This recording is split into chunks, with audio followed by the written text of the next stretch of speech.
साल 1904 अफ्रीका का दिल कहे जाने वाले कांगो के घने जंगल में कसाई नदी के किनारे बसा था एक छोटा सा कबीला।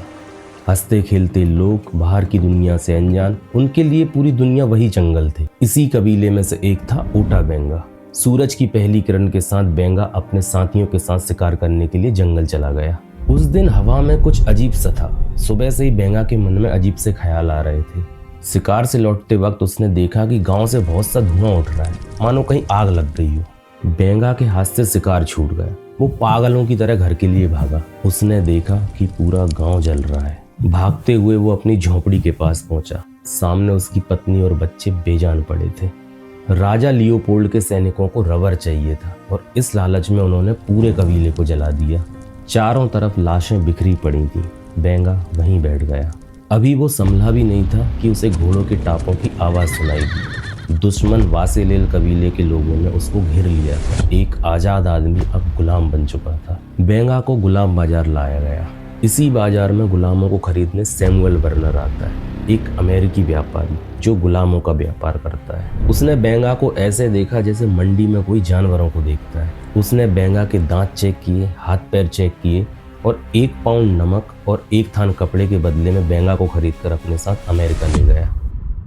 इसके बाद बेंगा के साथ अमेरिकन्स ने क्या किया, इसको जानने के लिए हमें उस समय का माइंडसेट समझना पड़ेगा। और माइंडसेट को समझने के लिए हमें इतिहास में 50 साल पीछे जाना पड़ेगा। 24 नवंबर 1859 की बात है। लंदन की लीनियल सोसाइटी में सुबह से ही लोगों की भीड़ जमा होने लगी थी। एवोल्यूशन पर 28 साल रिसर्च करने के बाद चार्ल्स डार्विन आज अपनी किताब the origin of species publish करने वाले थे। उन्होंने अपनी किताब में बहुत ही साइंटिफिक मेथड और एग्जाम्पल से समझाया था कि पृथ्वी पर इतना डाइवर्स इकोसिस्टम कैसे डेवलप हुआ है, हम इंसान कैसे डेवलप हुए हैं। कुछ ही महीने में उनकी थ्योरी ऑफ एवोल्यूशन पॉपुलर हो गई। हर गली में उनकी किताब के चर्चे थे। इसी लहर का फायदा उठाते हुए अमेरिका के सबसे फेमस शोमैन पीटी बर्नम ने न्यूयॉर्क के म्यूजियम में एवोल्यूशन को दिखाने के लिए एक नया एग्जीबिशन स्टार्ट किया जिसका नाम था व्हाट इज इट। इस एग्जीबिशन में उन्होंने लोगों के सामने एक अजीब से दिखने वाले जीव को पेश किया। बर्नम ने दावा किया कि यह जीव अफ्रीका के जंगलों से पकड़ा गया है और चिंपांजी और इंसानों के बीच एक कनेक्टिंग लिंक है, लेकिन सच्चाई कुछ और ही थी।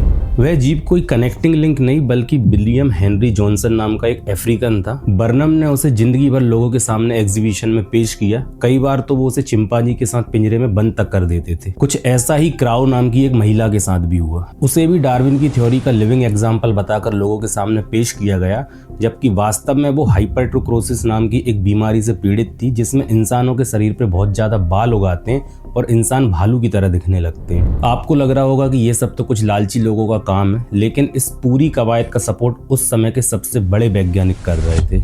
असल में 1850 के आसपास वेस्टर्न कंट्रीज ने दुनिया के लगभग आधे हिस्से को कॉलोनाइज्ड कर लिया था।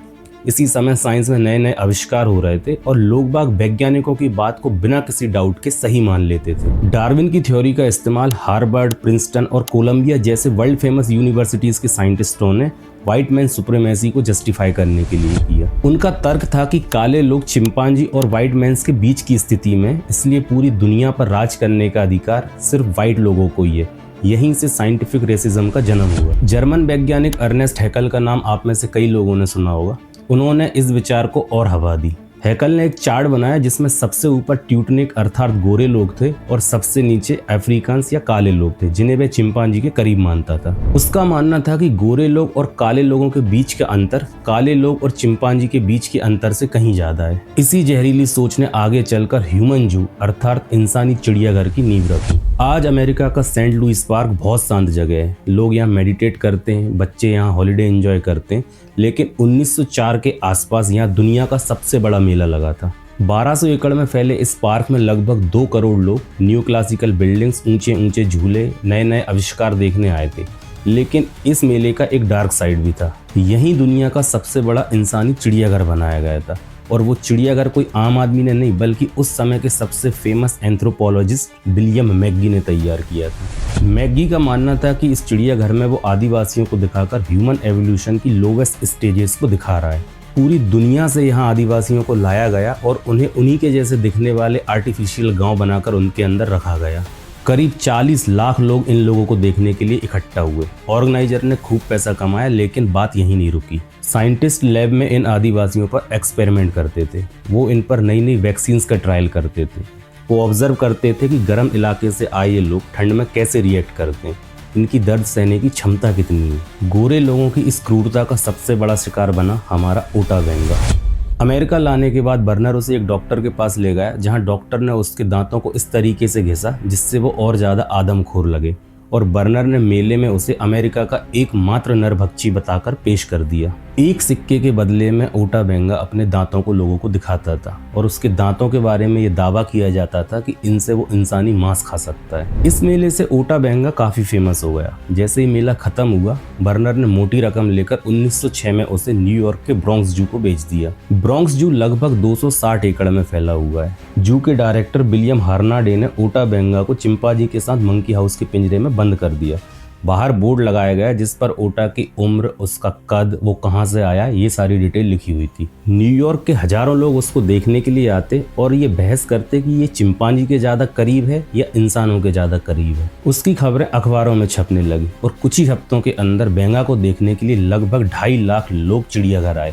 लेकिन इस पॉपुलैरिटी ने एक विवाद पैदा कर दिया। न्यूयॉर्क की जो अफ्रीकन कम्युनिटी थी, उसके पादरियों ने जल्दी ही एक विरोध समिति का गठन किया। पादरियों ने मांग की कि बेंगा को जू से हटा दिया जाए और उसे प्रॉपर एजुकेशन दिया जाए। हार्नाडे पर इस विरोध का कोई असर नहीं हुआ, यहाँ तक कि अमेरिका के सबसे फेमस अखबार न्यूयॉर्क टाइम ने एक लेख लिखा जिसमें उन्होंने कहा कि ओटा बेंगा इतना डेवलप ही नहीं है कि उसे स्कूल भेजा जाए। और रही बात डार्विन के विकासवाद को साबित करने के लिए ओटा बेंगा के इस्तेमाल करने की, तो आज तो हर स्कूल में एवोल्यूशन पढ़ाया जाता है, और अगर एवोल्यूशन का कोई लिविंग एग्जाम्पल हमारे पास है तो उसका उपयोग क्यों ना किया जाए। 16 सितंबर 1906 की बात है, संडे का दिन था। लगभग 40,000 लोग एक साथ ओटा बेंगा को देखने के लिए चिड़ियाघर पहुंच गए। प्रेस रिपोर्टों के अनुसार भीड़ ने पूरे दिन चिड़ियाघर में ओटा बेंगा का पीछा किया और उसको चिढ़ाया। कुछ ने उसकी पसलियों में छड़ी तक चुभो दी। परेशान होकर उसने लोगों पर तीर चलाना शुरू कर दिया। इसमें कुछ लोग घायल भी हो गए। आखिरी में विवाद बढ़ने के कारण हार्नाडे ने उसे हार्वर्ड के एक अनाथ आश्रम को सौंप दिया। कुछ समय अनाथ आश्रम में रखने के बाद उसे वर्जीनिया के लिंचबर्ग में एक मदरसे में शिफ्ट कर दिया। ओटा अपने गांव वापस जाना चाहता था, लेकिन 1914 में वर्ल्ड वॉर स्टार्ट हो गया। घर वापसी के अब सारे रास्ते बंद थे। निराश होकर 1916 में ओटा बेंगा ने गोली मारकर आत्महत्या कर ली। उसके मरने के लगभग 50 साल बाद 1964 में अमेरिकन सरकार ने रेसिज्म को खत्म करने के लिए सिविल राइट एक्ट पारित किया, लेकिन जॉर्ज फ्लॉयड जैसे लोग आज भी रेसिज्म के नाम पे मारे जा रहे हैं।